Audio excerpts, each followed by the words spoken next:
Hornets, Hawks, and Pelicans are all flying animals, which is good enough for me to lump them into one off-season video. They also have really interesting off-seasons. Will the Hornets trade Gordon Hayward to upgrade for LaMelo Ball? Can the Hawks finally get Trae Young all-star help? Can Jose Alvarado shoot D'Angelo Russell? Can he shoot? Yes, I can shoot. First, though, the offseason basics. Cap space, none of them have cap space, but they all have exceptions. The $10.3 million mid-level, the $4.1 million biannual, and the Hawks could have a little less than that depending on the luxury tax. Needs, the Pelicans need depth at shooting guard, the Hawks need depth at point guard / shooting guard, and the Hornets need a center, again, in depth at point guard. Draft picks, the Pels at 8, the Hawks at 16, and the Hornets have 13 and 15. And really the only good free agents here are for Charlotte. Miles Bridges, who's restricted, and Montrezl Harrell. How did they do last year compared to what Vegas thought they'd do? Well, the Pelicans actually disappointed, so did the Hawks, and the Hornets won more than the preseason prediction, although they missed the playoffs. Let's start with the biggest decision for all three teams. First up, New Orleans. Zion Williamson's extension. What if they give him the max and he gets hurt again next year? Disaster. What if they refuse to give him the max and he leaves to another team? Disaster. Obviously, it won't be easy. At one time, we thought Zion might not even stay in New Orleans. But now? Of course. Of course. Why is this? I wouldn't be able to sign it fast enough. Yeah, you better get that money after being injury prone, and the team is good. The Pels have all-star caliber CJ McCollum and Brandon Ingram. The best young defender in Herb Jones, who's only owed like $2 million. Jose Grand Theft Auto. 3 unprotected picks from the Lakers and Bucks. My prediction, Zion gets the full $181 million max with heavy injury protection for the team. Honestly, it is a no-brainer for both sides. I would bet anything that is exactly what happens. The Hornets' big decision is Miles Bridges' extension. Miles bet on himself last year and it worked. Charlotte offered him $60 million and him and Rich Paul were like, no thanks, and he proceeded to have a career season. After the All-Star break, Miles was over 21 points per game, 50% from the field, and 40% from 3. He can leave if a cap space team offers him a huge contract. The Pistons, Pacers, Magic, Spurs, and Blazers could all make that offer. Now, Charlotte could match any contract, but not if they have to really overpay. Miles can also sign the 1-year qualifying offer to be an unrestricted free agent next year, but my prediction is the Hornets offer a fat 4-year deal for 24 million a year to stay. The Hawks' big decision, blockbuster trade. Trae Young needs a legit number 2. They took a huge step back and something has to be done. They can't draft a star. They're never going to have a pick that high. No free agent's going to pick them, so they have to trade. And they really need to improve in 2 areas, defense and playmaking. The Heat just way too easily shut Trae Young down in the playoffs. He needs somebody to make their offense less predictable. I think the perfect trade would be for a 2-way wing who offers playmaking and defense. Paul George, Jaylen Brown, who obviously aren't available. Who is available?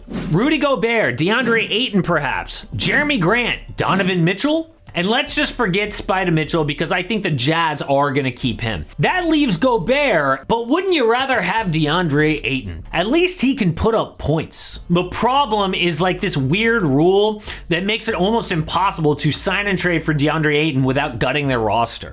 The Hawks would have to waive Danilo Gallinari, trade for DeAndre Ayton, the Suns get Bogdan Bogdanovic, their 2024 first-round pick, and the Celtics get Kevin Huerter for free. This is the only legal trade I could figure out. Atlanta has to send out $30 million in salary, but Phoenix can only take back 19. So to get rid of $30 million, Atlanta has to trade both Bogdan and Kevin Huerter.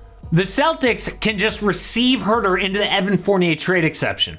And look, that is just way too nerdy and just not realistic. Instead, the Hawks get Rudy Gobert, the Jazz get Clint Capella, Kevin Huerter, their 2022 first and 24 first-round picks, plus 2026 first. I know that is a lot for Rudy Gobert, but he would immediately make them a top 10 defense.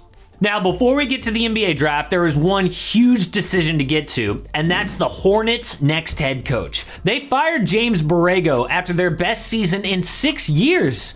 Look, I know they missed the playoffs, but I would have kept him. Well, that's you, because you never won anything. All right, you don't have to be a jerk about it. Of all the candidates who are rumored for this job, I think they should go for Kenny Atkinson. He coached the Nets from awful to the 6th seed, made D'Angelo Russell an all-star playing point guard. The Hornets are another young team with an all-star point guard. The only reason that Brooklyn even fired him is because he refused to let Kyrie and KD run that locker room. I want to see Kenny Atkinson succeed, and I think the Hornets are the perfect team for him. The Hornets also have a huge opportunity at the NBA draft. They have the number 13 and 15 picks. New Orleans traded 15 for Devontae Graham last season. And Charlotte doesn't need more young players to develop. They already have James Bouknight and Kai Jones. Michael Jordan obviously wants to win now. That's why he fired James Borrego.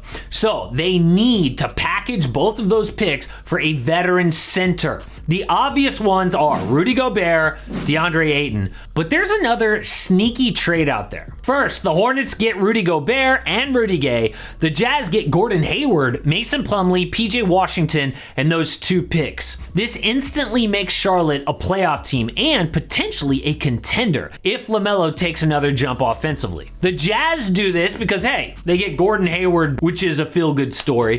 PJ Washington is a solid young player, and those 2 picks. But what about the Hornets getting Miles Turner? The Pacers get Kelly Oubre Jr., Mason Plumlee, and those 2 picks. Indy is not going to get better than 2 firsts for Miles Turner. He wants to be a featured part of an offense. That's what Charlotte can give him. Center is their one big hole in the roster. And after one successful year, I think Miles would re-sign there.